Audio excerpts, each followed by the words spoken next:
নমস্কার বন্ধুরা, কেমন আছেন?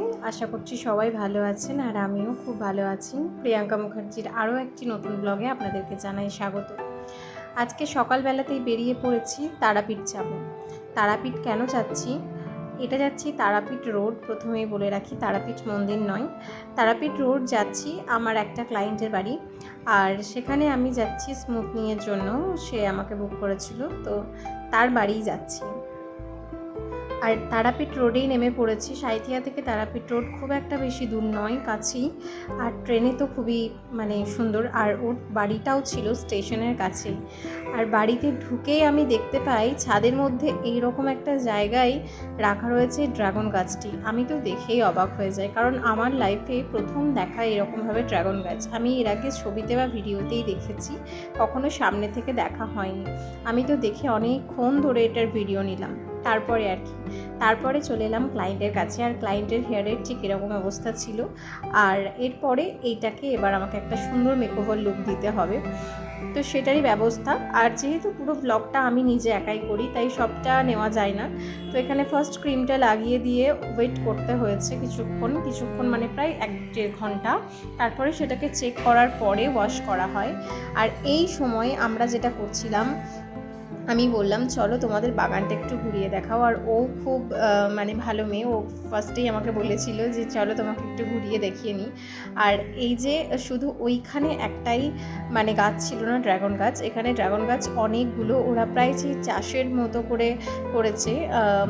বলে রাখি, আমার এই ক্লায়েন্টের নাম প্রিয়াঙ্কা আর আমারও নাম প্রিয়াঙ্কা। তো এই প্রিয়াঙ্কার বাবা কাকু এত ভালোবাসে গাছ লাগাতে, নিজেই গাছ তৈরি করে এবং লাগায়।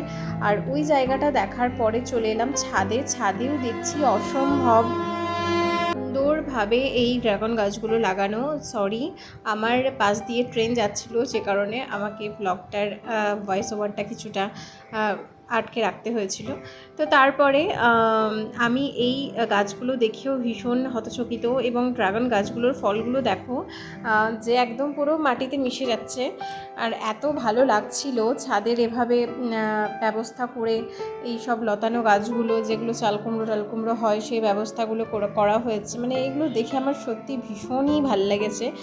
কিভাবে চেষ্টা করা যায়, যদি ইচ্ছা থাকে যে আমি আমার বাড়িতে শাকসবজি লাগাবো এবং সমস্ত কিছু করব, তাহলে ইচ্ছে থাকলে কিন্তু হয়ে যায়। আর এইটা মনে পড়ছে, এটা সেই ড্রাগন গাছটা যেটা প্রথমেই এসে আপনাদেরকে আমি দেখিয়েছিলাম।